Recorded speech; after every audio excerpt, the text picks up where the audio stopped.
was saying, 6-gallon hot water heater. Customers complain, saying it's not big enough. But what you're looking for is the recovery rate. This is going to be a high recovery rate on this hot water heater versus the olden days, 45 minutes on a walk before you can take another shower. It's going to be more like 15-20 minutes before you take another shower. Now, I'm not saying you're going to take a 10-minute shower, more like 3-minute camper shower, of course. If you do want that luxury, you're going to have to go to the bathhouses, of course. This is a DSI hot water heater, direct spark ignition. In layman's terms, what that's going to be is it's automatic. You don't have to manually light anything on your hot water heater, which is very nice. And I'll show you inside on how to use it. Basically, you're going to have a drain plug there for winterization.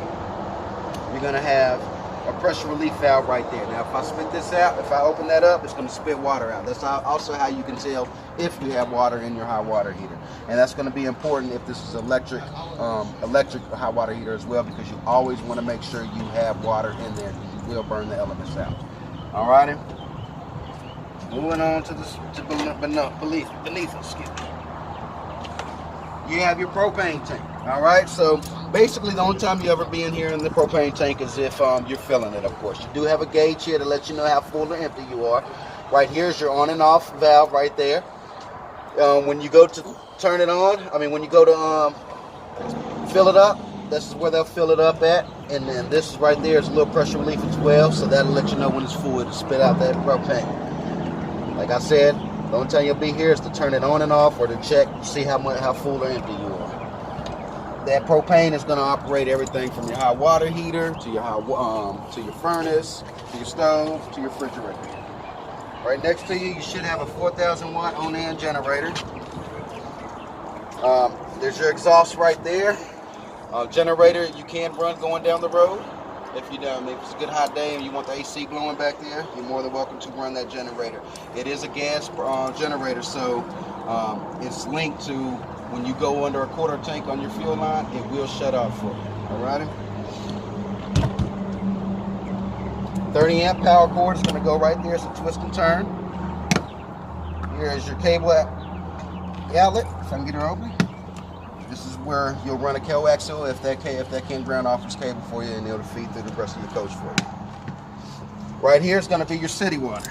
So this is where you'll run your water hose in there when you're at the campground for your unlimited supply of water. One thing I recommend is a pressure regulator, because you never know what campground and the pressure is going to be. And the last thing you want to do is blow those lines out. Right above you is going to be your sandy flush. You're going to love this because when you go to dump that black tank, after so you can run a water hose through there and flush everything out. We'll explain it more when we get to the side of the coach. Right underneath you is going to be where your unleaded fuel will go.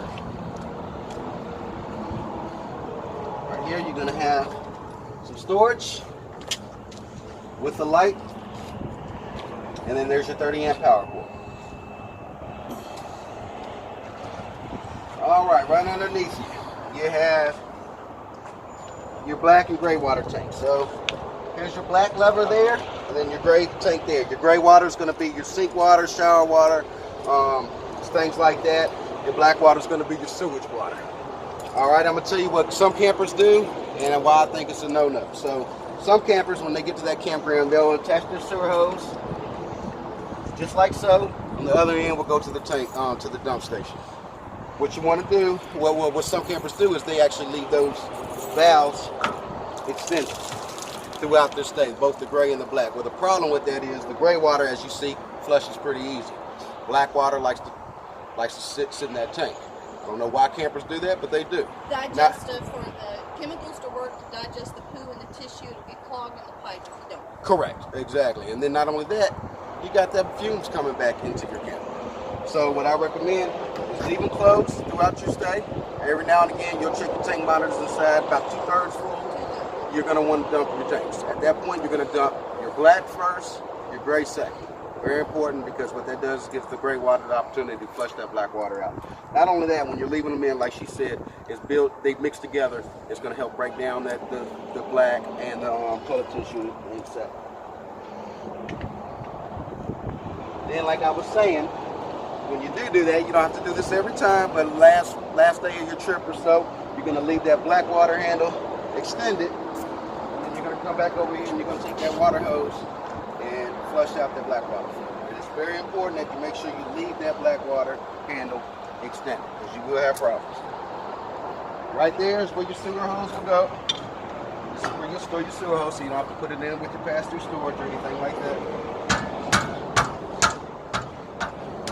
There's the ladder to your roof. You are going to want to get up there once or twice a year and seal that roof. You will have a 10-year warranty up there, but they will check to see if you've been maintaining your roof. So, very important.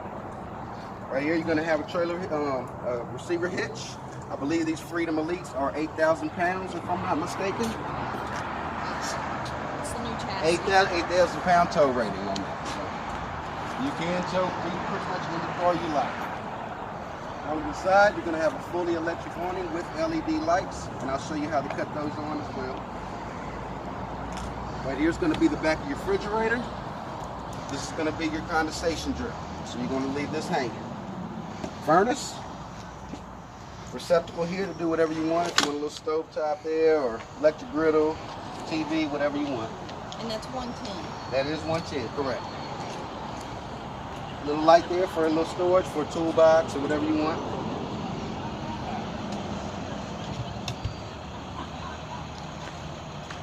All right, let's move aside. So coming into the camper, you're always going to have your house batteries right here. So there is room for a second battery if you decide to do so.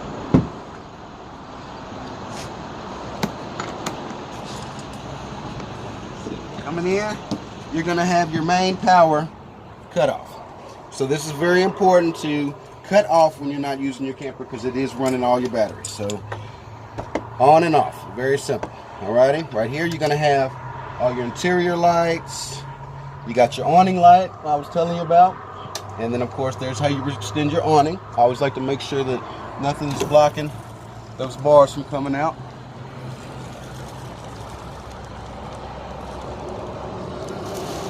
Customers ask me, well, when do I know to stop the awning? I always stop when the flap comes out.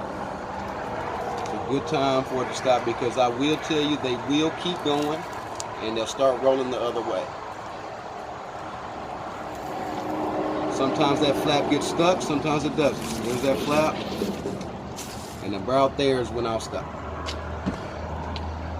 You got a step light right there.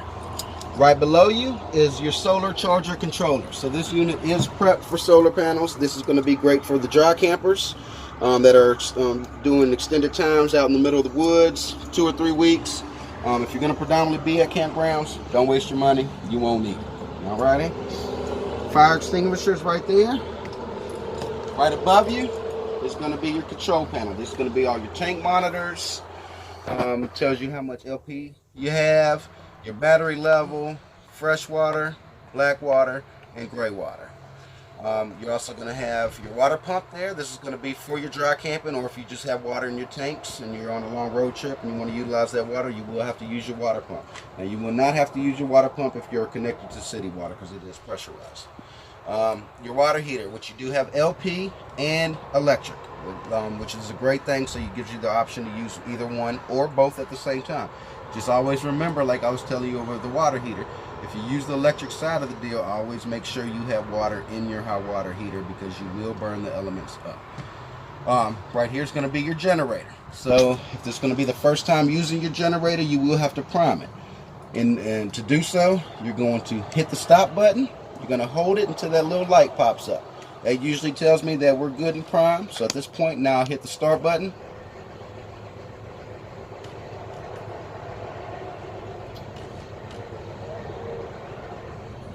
There she goes. So this is going to operate everything 110 in your coach, from your air conditioner.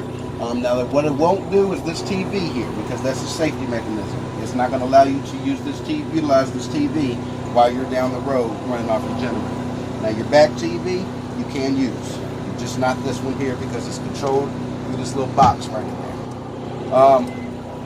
You just hear your microwave just popped on, so now we can utilize the air conditioner going down the road.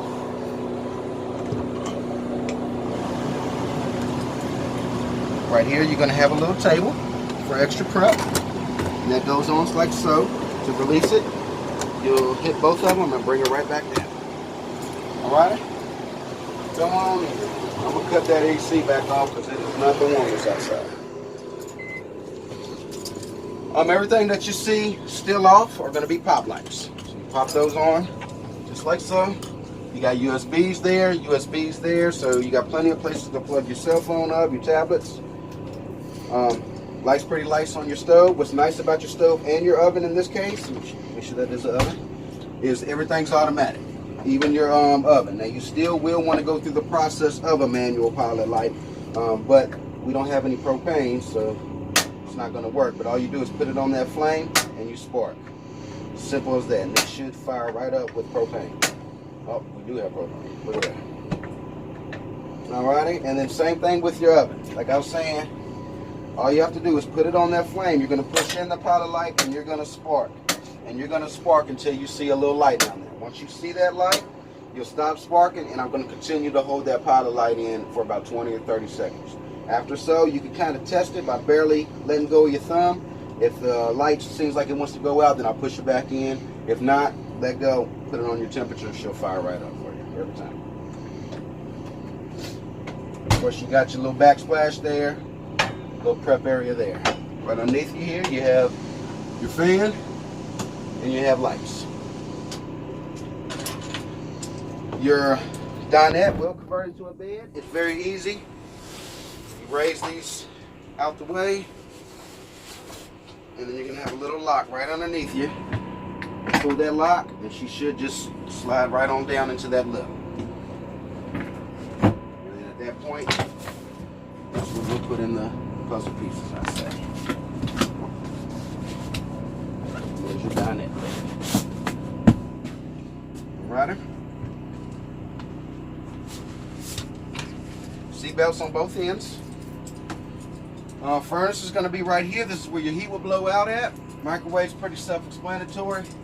Refrigerators, gas and electric. So you have your on and off switch right there. You also have on this side, you're going to have another switch. One's going to say auto. That's pretty much where I recommend you just leaving it at, because it's going to convert from gas to electric. So if you're going down the road and you don't have your generator running, it's going to run off propane for you. If you do have your generator running, as long as it's on auto, it's going to switch to electric for you. You don't have to worry about manually switching it back and forth. Now, if I do cut this light off right there, it's going to run only on gas only. Alrighty? Of course, inside the refrigerator, temperature control is always going to be this little white little lever deal there. It goes up and down. Up for colder, down for warmer. This is a bed slide. You have a slide button right. Very easy. You just cut it on. This is your temperature control right up top, and as you can hear, she just kicked on for you. Alrighty. Into the bathroom. So you got light switches here, light switch there, and you have your fan switch there. Everything in your bathroom is going to be self-explanatory, just like you want at home. You do have a foot flush here. Little tip for campers: when you get to the campground and you get your water running, one thing I recommend doing is flush your toilet 3 times. What you're doing is you're building water in that black tank, helping it break down a lot easier for you. Your GFCI reset is always going to, well, not always, but in this case, it's going to be in your bathroom. So if the missus got a blow dryer and breaks a circuit or something, they can always reset right there. Underneath your sleeve, you got your breaker box and fuse panel right underneath the bed. What's nice about these in particular fuses is if you do burn a fuse out, they will glow red, so you don't have to individually fix. Alright. USBs there, receptacles there as well.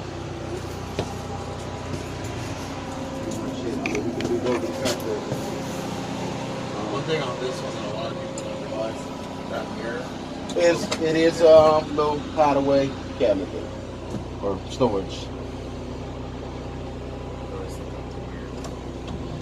That's where you hide your guns. Right in here now, what's kind of weird about this in particular Freedom Elite, in order for this in particular radio to work, you have to have that main switch on over there. Otherwise, this will not cut on for you. And we do have it on, so we'll go ahead and power up. And this is going to be a series ready. It's got a backup camera. Everything is touchscreen. What's nice about it is it's dual mirror, two-way, so you can mirror your smartphone to this screen if you want to use your GPS or anything like that. Everything else is going to be pretty self-explanatory in here if you've ever owned a Ford, but I will tell you right here, you have an emergency start. So if this battery is dead for any reason, you cut on your house batteries, you're going to hit the emergency start, hold it, and you should be able to pull the power right off your house batteries to start the vehicle. Easy enough?